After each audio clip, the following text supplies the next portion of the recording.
Hello दोस्तों, स्वागत है आप सभी का। न्यू वैकेंसीज़ को लेके बहुत ही बड़ी अपडेट है और जितने भी सारे कैंडिडेट जो रेलवे एग्ज़ाम्स की तैयारी कर रहे हैं और नई वैकेंसीज़ की वेट कर रहे हैं उनके लिए इस वीडियो में बहुत बड़ी बात जो है आपको यहाँ पे सामने आने वाली है और आप देखने वाले हो कि न्यू वैकेंसीज़ को लेके किस तरीके से जो है अब यूनियन ने भी जो है रेल मिनिस्टर को अपना जो है एक पत्र सौंपा है और डिमांड की है कि जो सेफ्टी कैटेगरी के जितने भी सारे कैंडिडेट हैं उनकी जो है जल्द से जल्द जो भर्ती की प्रक्रिया जो है मतलब चालू की जाए। और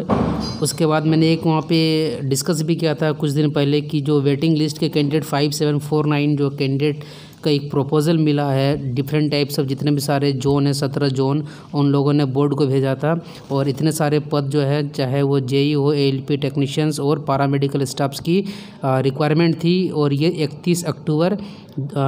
दिसंबर 2023 तक जो है पद जो है खाली थी सारे 17 जोन में। तो सभी बोल रहे थे कि नहीं 31 दिसंबर 2023 के बाद अब वैकेंसीज आएगी, नहीं ये उन्होंने बताया कि 31 दिसंबर 2023 तक जो है उनके जोन में इन जो पोस्ट थी टेक्नीशियंस हो चाहे एएलपी हो चाहे जेई की रिक्वायरमेंट थी, बट जो वैकेंसीज आती है वो फ्यूचर की डिमांड को देख के आती है। मतलब क्या है कि आने वाले 1 साल 2 साल में बहुत सारे ऐसे पोस्ट होंगे, जैसे कोई बंदा एएलपी में है तो वो सीनियर एएलपी में उसकी प्रमोशन हो जाएगी, जेई में जो है वो एसएससी में हो जाएगा, बहुत सारों की रिटायरमेंट भी होती है तो उसके हिसाब से वैकेंसीज जो आती है। तो आप बोल सकते हो कि ये जो 31 दिसंबर 2023 तक उन्होंने जो पैनल जो वेटिंग का था उसकी वैलिडिटी बढ़ाई है। इसका मतलब ये नहीं है कि इस 31 दिसंबर 2023 तक वैकेंसीज नहीं आएगी, वैकेंसीज उसके पहले की ही आने की चांसेस है, वही उस नोटिस में बताया गया है। और पढ़ते हैं इसमें कि जो इम्पोर्टेंट जो यूनियन ने क्या मांग रखा है अपना रेलवे मिनिस्टर के पास। जिन्होंने ये वीडियो नहीं देखी होगी उसमें देखना, उसमें मैंने पूरा डिटेल में बताया हुआ है कि 17 जोन जितने भी सारे उन्होंने किस तरीके से और जितने भी प्रोडक्शन यूनिट है उन्होंने 5749 जो कैंडिडेट की जो है अपनी पोस्ट की रिक्वायरमेंट रखी थी। और जो पुराना जो पैनल था 2018 और 2019 वाली जो वैकेंसीज़ की थी उसकी जो पैनल को क्लोज कर दिया गया था, लेकिन फिर से इसकी पैनल की वैलिडिटी जो बढ़ा के 31 दिसंबर 2023 कर दी गई थी। इसमें जाना, इस वीडियो को देखना, आपको पूरी कंप्लीट प्रोसीजर समझ में आ जाएगी। अब बात करते हैं उस इम्पोर्टेंट चीज़ के बारे में कि क्यों न्यू वैकेंसीज जो है वो जल्दी अब आने वाली है। देखो इसमें क्या लिखा हुआ, वेटिंग लिस्ट में शामिल अभ्यर्थियों को मिलेगी नौकरी। तो ये तो मैंने पूरा आपको पहले जिक्र करके बता दिया था कि 5749 जो कैंडिडेट है ये कैंडिडेट जो डिमांड की गई है टोटल 17 जोन के द्वारा। और यहाँ पे आप साफ साफ देखो यहाँ पे क्या लिखा हुआ है।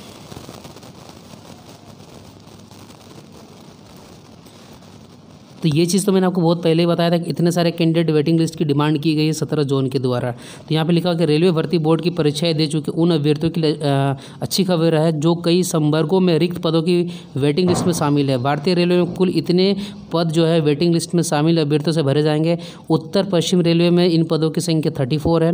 रेलवे में जो है सहायक लोको पायलट हो चाहे टेक्नीशियंस हो चाहे जूनियर इंजीनियर हो चाहे डीएमएस डिपोट मटेरियल सुपरिटेंडेंट या सीएमए केमिकल मेट्रोलॉजिकल असिस्टेंट तथा पैरामेडिकल की जो पोस्ट है जिनकी जो परीक्षाओं के जो 4-5 साल हो चुके हैं, ऐसे में वेटिंग लिस्ट में शामिल अभ्यर्थियों के लिए जो है एक उम्मीद मतलब यहाँ पे लेके आया हुआ है। और इसमें यही बोला गया है कि जो वेटिंग लिस्ट के जो उसका पैनल था ये 31 अक्टूबर 2023 तक उसको बढ़ा दी गई थी और 5749 एडिशनल कैंडिडेट को जो है अब लेने वाला है। तो उससे क्या नई भर्ती की भाई क्या उम्मीदें जागी थी कि जो रेलवे भर्ती बोर्ड ने सहायक loco pilot junior engineer DMs CMA और पैरामेडिकल स्टाफ की जो 31 दिसंबर 2023 तक रिक्त पदों को भरने के बाद नई भर्ती आने की संभावनाएं भी बढ़ेगी। मतलब बोला जा रहा है कि ये तो है भाई 31 दिसंबर तक इन्होंने बता दिया कि हाँ मेरी जो है हर एक जोन में इतनी सारी वैकेंसीज खाली है, लेकिन जो फ्यूचर में जो वैकेंसीज आती है मैंने क्या बोला उसको 1 साल 2 साल की रिक्त पदों को देख के आया जाता है। तो ये जो एडिशनल कैंडिडेट की जो रिक्वायरमेंट इसलिए भी यहाँ पे की गई थी रेलवे जोन के द्वारा, क्योंकि जो अभी अपने बालासोर जो अपना उड़ीसा में जो कांड एक्सीडेंट देखा, इतना बड़ी कांड हो गई थी, दुर्घटना हो गई थी रेलवे की, उसके कारण भी इन सारे सेफ्टी कैटेगरी पदों को जल्दी से भरा जा रहा है, क्योंकि जो नई वैकेंसीज आएंगी उसको भरने में 1 से 2 साल लगता है। और चलो मैं आपको दिखाता हूँ कि रेलवे के जो यूनियन है उन्होंने क्या पत्र सौंपा है आपका रेलवे मिनिस्टर को और क्या मांग की है। तो आप ये देख सकते हो, ये शिव गोपाल मिश्रा जो ऑल इंडिया रेलवे फेडरेशन के महामंत्री है, इन्होंने क्या डिमांड किया चलिए उसके बारे में देखते हैं। इन्होंने भाई जो रेल मिनिस्टर अश्विनी वैष्णव है उनको ये बोला कि कि सुरक्षा से मिलकर जो सुरक्षा से जुड़े रिक्त पदों को, ये सुरक्षा है, ठीक है, रिक्त पदों को शीघ्र भरने के साथ ही, मतलब सुरक्षा से रिक्त पद कौन कौन से आते हैं भाई, देखो जितने भी सेफ्टी कैटेगरी जेई हो गए हैं, उसके बाद टेक्नीशियंस हो गया, उसके बाद आपका असिस्टेंट लोको पायलट की पद हो गई, चाहे ट्रैक मेंटेनेंस वगैरह के पद हो गए, ये सारे सेफ्टी कैटेगरी के पद है। तो इन्होंने जो है लेटर सौंपा है रेलवे मिनिस्टर को और बोला कि जितने भी सारे सेफ्टी कैटेगरी के जो पद है उनको जल्दी से जल्दी भरा जाए। तो आप उम्मीद कर सकते हो इस ईयर दिसंबर के 2023 से पहले ही आपको नोटिफिकेशन जो है देखने को मिल सकती है न्यू वैकेंसीज़ का। उसके बाद अगर कोई नई अपडेट अगर मिलेगी तो मैं आपको ज़रूर अपडेट करवाऊंगा। चलो, अगर कुछ डाउट है मन में तो कमेंट करना, मैं आपको वहाँ पे रिप्लाई करता हूँ। तो फिर मिलते हैं किसी नेक्स्ट वीडियो में। So guys, thanks for watching this video.